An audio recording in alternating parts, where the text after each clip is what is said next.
At Anurag University, be everyone you dream to be.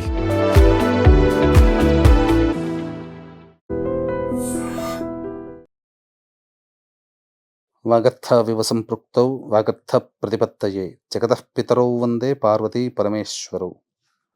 ఆదిత్యాయ చ సోమాయ మంగళాయ బుధాయ చ గురుశుక్రశనిభ్యశ్చ రాహవే కేతవే నమః. శృంగేరి జగద్గురు పీఠాధిపతులకి, కంచి పీఠాధిపతులకి నమస్కారములు తెలియజేసుకుంటూ కార్యక్రమాన్ని ప్రారంభిద్దాం. వీక్షించేటువంటి ఐ డ్రీమ్ ప్రేక్షకులకి ఈ యొక్క పరాభవనామ సంవత్సరంలో ఈ జూలై 5వ తారీఖు నుంచి 15వ తారీఖు వరకు 12 రాశులలో జన్మించినటువంటి వారికి ఏ విధంగా ఉండబోతుంది క్లుప్తంగా తెలియచేసుకునే ప్రయత్నం చేద్దాం. ముఖ్యంగా ఎన్నో అద్భుతాలతో కూడుకున్నటువంటి ఒక గొప్ప విషయాన్ని మీకోసమే తెలియచేస్తున్నాను. ఎందుకంటే ఇప్పుడున్నటువంటి అవకాశం మిస్ చేసుకున్నామా, మళ్ళీ 2053లో అటువంటి రోజు మనకు దొరుకుతుంది. ఆ 2053లో మిస్ చేసుకుంటే 2070లో మనకు దొరుకుతుంది. కాబట్టి వీక్షించేటువంటి ప్రేక్షకుల్లో ఈ 2053 వరకు ఎంతమంది మనం వచ్చే రోజును చూడగలుగుతాం, 2070లో వచ్చే రోజును చూడగలుగుతాం. కాబట్టి ఈ 2026వ సంవత్సరంలో ఈ నెలలోనే జూలై మంత్లోనే ఒక అద్భుతమైనటువంటి సమస్త దోషాలని తొలగించి జాతకరీత్యా అపారమైనటువంటి శివానుగ్రహాన్ని ప్రసాదించే ఒక గొప్ప రోజు గురించి ఇందులో తెలియచేసుకుందాం. ఇక ఆలస్యం చేయకుండా రాశి ఫలాల్లోకి వెళ్ళిపోదామా. జూలై 5వ తారీఖు నుంచి 15వ తారీఖు వరకు మీనరాశిలో జన్మించినటువంటి వారికి ఏ విధంగా ఉండబోతుందో తెలుసుకునే ప్రయత్నం చేద్దాం. చాలామంది మీనరాశి అనగానే చాలామంది భయపెట్టేటువంటి అంశము ఏలినాటి శని ప్రభావం అంటారు. కానీ వాస్తవానికి ఏలినాటి శని ప్రభావం మనకు ఒక లెసన్ లాంటిది. కానీ వివాహ సంబంధమైనటువంటి విషయాల్లో ఈ యొక్క మీనరాశి వారికి వివాహం నిశ్చయమయ్యే అవకాశం ఉంటుంది. చాలా కష్టపడి కొన్ని పనులని పూర్తి చేసుకోగలుగుతారు, అందులో సందేహం లేదు. కాకపోతే వ్యయ రాహు ప్రభావము కాస్త అనుకూలము కాదు. గృహంలో కొన్ని వస్తువులు చోరీ అయ్యే అవకాశం కానీ, మీ నాలెడ్జ్ని చోరీ అయ్యే అవకాశం కానీ కనబడుతుంది. అనవసరమైనటువంటి ప్రయాణాలు, ఖర్చులు అధికంగా ఉంటాయని చెప్పవచ్చు. ఇక రాశిలోనే శని సంచార ప్రభావము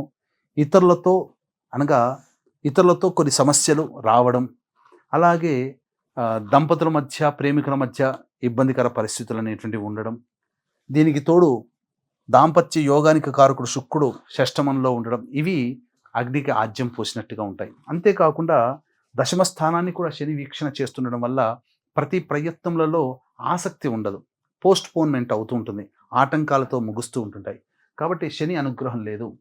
కానీ ఇక్కడ ప్రధానముగా గురువు చాలా అపారమైనటువంటి యోగాన్ని కలిగిస్తున్నాడు. ఇక్కడ శని బాగోలేడని చెప్పుకున్నాం, రాహు బాగోలేడని చెప్పుకున్నాం, శుక్రుడు సాధారణమైనటువంటి ఫలితాలనే ఇస్తాడు.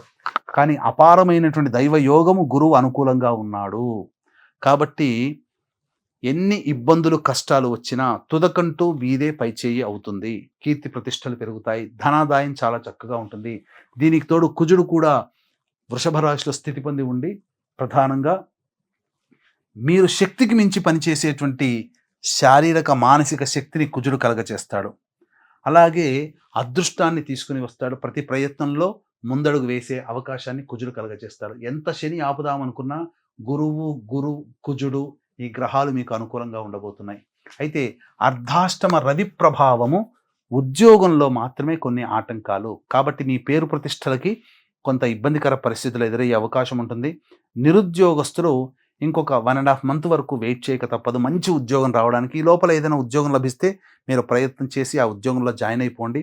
కానీ ఆల్రెడీ ఉద్యోగం చేస్తున్నటువంటి వాళ్ళు వేరే సంస్థల్లో ఉద్యోగం కోసం కానీ, లేదా ఉన్న సంస్థల్లో ప్రమోషన్స్ కోసం కానీ ఎదురు చూస్తే నిరాశ తప్పదు. కాబట్టి సమయం అనుకూలంగా లేదు కాబట్టి తగ్గి ఉండడం మంచిది. అలాగే గవర్నమెంట్ కాంట్రాక్ట్స్లో ఉన్నటువంటి వాళ్ళకి ప్రధానంగా బిల్స్ కొంత లేటుగా పాస్ అయ్యే అవకాశం ఉంటుంది.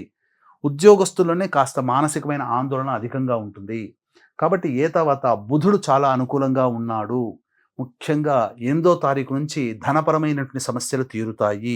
స్పెక్యులేషన్స్ లేదా ఇన్వెస్ట్మెంట్స్ లేదా స్టాక్స్లో ఇన్వెస్ట్మెంట్ మీ ఆలోచనతో ఏ పని చేసినా ముందుకు సాగేటువంటి స్థితి ఉన్నప్పుడు అవి మీకు బుధుడు అనుకూలంగా ఉండి మీకు విజయాన్ని తెచ్చిపెడతాడు. ధనాదాయం చాలా చక్కగా ఉంటుంది. వివాహం కాని అబ్బాయిలకి అమ్మాయిలకి వివాహ సంబంధాలు కుదురుతాయి. అలాగే సంతానం కోసం ఎదురుచూసే వ్యక్తులు చక్కటి శుభవార్త ఈ యొక్క మీనరాశిలో జన్మించినటువంటి వారు పొందుతారని చెప్పొచ్చు. తర్వాత మీకు ప్రధానంగా మిశ్రమమైనటువంటి ఫలితాలే ఈ యొక్క మీనరాశిలో జన్మించినటువంటి వారు పొందుతారు. అలాగే ఇంతకుముందు మనం రోజుల్లో చెప్పుకున్నాం ఏమని, ఇంతకుముందు మాటల్లో ఒక అద్భుతమైన రోజు ఉందండి అని చెప్పి.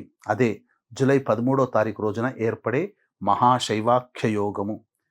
సోమవారము, ఆరుద్ర నక్షత్రం, చతుర్దశి తిథి, మాస శివరాత్రి కలిసి ఉన్నటువంటి రోజు 100 మహాశివరాత్రులతో సమానమైన రోజుగా చెప్పబడి ఉంది. ఈ జూలై 13న మనం మిస్ చేసుకున్నామా 2053లో మనం చూస్తాం, లేదా 2070లో చూస్తాం. ఇంతటి అద్భుతమైన రోజు, అపారమైనటువంటి శివానుగ్రహం మీకు కలిగేటువంటి రోజు ఆ 2053లో 2070లో ఎంతమంది చూస్తాం? కాబట్టి ఈ రోజున అందరూ కూడా అవకాశాన్ని అందిపుచ్చుకోండి. దగ్గరలోని శివాలయానికి చేరుకొని మీరు అర్చన అభిషేకాదులు జరిపించండి. ఆ పరమేశ్వరునికి మీ సంకల్పం నెరవేరాలని ఆ స్వామికి విన్నవించండి. మీ యొక్క సంకల్పం మీ తరపున ఈ సంకల్పం నెరవేర్చాలనే సదుద్దేశంతో మన పీఠం ఆధ్వర్యంలో అరుణాచల క్షేత్రంలో కానీ శ్రీకాళహస్తిలో కానీ జూలై 13వ తేదీన మీ జాతకరీత్యా కలుగు విద్య, వివాహ, ఉద్యోగ, దాంపత్య, అనారోగ్య సమస్యల నివారణకి, అలాగే మేష, మిథున, కర్కాటక, సింహ, కన్య, వృశ్చిక, ధనస్సు, కుంభ, మీన రాశిలో జన్మించినటువంటి వారికి శనిదోష నివారణ, ఆరోగ్యం కోసం మృత్యుంజయ హోమం, జనాకర్షణ, ధనాకర్షణ కోసం లక్ష్మీ హోమం, సమస్యల కష్టాల నివారణకి సుదర్శన హోమం. ఇప్పుడు అకాడమిక్ ఇయర్ ప్రారంభమైంది కాబట్టి విద్యార్థుల కోసం సరస్వతి, దక్షిణామూర్తి హోమాలతో పాటు గత జన్మ కర్మదోషం తొలగిపోవడం కోసం రుద్రహోమము, విశేషముగా నవగ్రహాల యొక్క అనుగ్రహం మీకు సంప్రాప్తించాలనే సదుద్దేశముతో నవగ్రహ పాశుపత హోమం అనేటువంటిది జరిపించి కరుంగలి మాల ఇవ్వడం జరుగుతుంది. అవకాశం ఉన్నటువంటి వాళ్ళు స్క్రీన్పై కనిపిస్తున్న నెంబర్కి కాంటాక్ట్ చేసి మీ గోత్రనామాదులు నమోదు చేసుకోండి. కేవలం 54 మందికి మాత్రమే అవకాశము. జూలై 13వ తేదీన అమృత ఘడియల్లో అనగా సాయంకాలం 4 గంటలకి ప్రారంభమవుతుంది. అవకాశం ఉంటే జూలై 13వ తారీఖు మధ్యాహ్నం 3 గంటల లోపల నమోదు చేసుకోండి. కానీ ఈ అవకాశాన్ని మాత్రం మిస్ చేసుకోకండి. ఇక రోజువారీ కార్యక్రమాలు కనుక చూసుకున్నట్లయితే 5, 6 తేదీలలో ప్రధానంగా మీ వస్తువులు కానీ, మీ జ్ఞానం కానీ, మీకు రావాల్సిన క్రెడిట్ కానీ మీకు దక్కకుండా ఉండడం, ఖర్చులు అధికంగా ఉండడం, మానసిక ప్రశాంతత లోపించడం, ఏ పని చేసినా ఆందోళనగా ఉండడం, అనవసరమైన ప్రయాణాలు ఉంటాయి. 7, 8 తేదీలలో ముఖ్యంగా పెండింగ్లో ఉన్నటువంటి పనులని పూర్తి చేసుకుంటారు. పనులన్నీ కూడా నిలకడగా సాగిపోతుంటాయి. ఖర్చులు అధికంగా ఉన్న ఆదాయం లభిస్తుంది. సమస్యల్ని పరిష్కరించుకోగలుగుతారు. పాత మిత్రులను కలుసుకుంటారు. విందులు వినోదాల్లో ఆనందంగా గడుపుతారని చెప్పవచ్చు. 9, 10 తేదీలలో కుటుంబంలో మానసిక ప్రశాంతత ఉండదు. అలాగే కుటుంబ సభ్యులతో వాగ్వివాదాలు జరుగుతాయి. ఖర్చులు అధికంగా ఉంటాయి. అలాగే సంతోషంగా ఏ పనిని పూర్తి చేయలేకపోతారు. 11, 12 తేదీలలో ఇతరుల సహాయ సహకారాలు ఉండడం, వద్దన్న ధనము మీకు రావడం, రాని బాకీలు ముఖ్యంగా వసూలవడం సంతోషాన్ని కలగజేస్తుంది. ఇక 13, 14 తేదీల్లో ప్రభుత్వపరంగా ఖర్చులు, చలాన్లు, ఫైన్లు కట్టే అవకాశం ఉంటుంది. వాహన మరమ్మతులకి ఖర్చులు అధికంగా ఉంటాయి. తల్లిగారి ఆరోగ్యం పట్ల శ్రద్ధ వహించాలి. శిరోవేదన ఎక్కువగా ఉంటుంది, అనగా తల నొప్పి ఎక్కువగా ఉంటుంది. 15వ తారీఖు ప్రధానంగా ఆలోచనలకే పరిమితమవుతాయి. మీ ఆరోగ్యం పట్ల శ్రద్ధ వహించాలి. ఇండైజేషన్ అనేటువంటిది ఉంటుంది. అలాగే గ్యాస్, ఎసిడిటీ ప్రాబ్లంతో కొంత ఇబ్బందులు ఎదుర్కొనే అవకాశం ఉంటుంది. అన్ని పనులు ఆలోచనలకే పరిమితమవుతాయి తప్ప ఏది కార్యరూపం దాల్చదు. కాబట్టి సాధారణంగా మిశ్రమమైనటువంటి ఫలితాలే యొక్క మీనరాశిలో జన్మించినటువంటి వారికి ఉన్నాయి. కాబట్టి ఈ సమస్యల పరిష్కారం కోసం ప్రతిరోజు కూడా శివాలయ సందర్శనం, అలాగే నవగ్రహ స్తోత్ర పారాయణం చేస్తున్నట్లయితే చాలా మటుకు సమస్యలు పరిష్కారం అవుతాయి. అలాగే ఇంతకుముందు చెప్పుకున్నట్టుగా అపారమైనటువంటి శివానుగ్రహాన్ని అందించే మహాశైవాఖ్య యోగం ఉన్నటువంటి జూలై 13వ తారీఖు రోజున దగ్గరలోని శివాలయానికి చేరుకొని అర్చనాభిషేకాదులు జరిపించుకోండి. లేదు ఇంకా దైవానుగ్రహం క్షేత్రంలో అయితే ఎక్కువ శుభ ఫలితం ఉంటుంది. మీ గోత్రనామాదులతో జరుగుతుంది కాబట్టి అరుణాచల క్షేత్రంలో కానీ శ్రీకాళహస్తిలో కానీ మన పీఠం ఆధ్వర్యంలో జరిగే సర్వదోష నివారణ పూజలు హోమాల్లో గోత్రనామాలు నమోదు చేసుకునే ప్రయత్నం చేయండి. జూలై 13వ తారీఖు సాయంకాలం 4 గంటలకి ప్రారంభమవుతుంది కాబట్టి జూలై 13 మధ్యాహ్నం 3 గంటల లోపల మీ గోత్రనామాలు నమోదు చేసుకునే ప్రయత్నం చేయండి.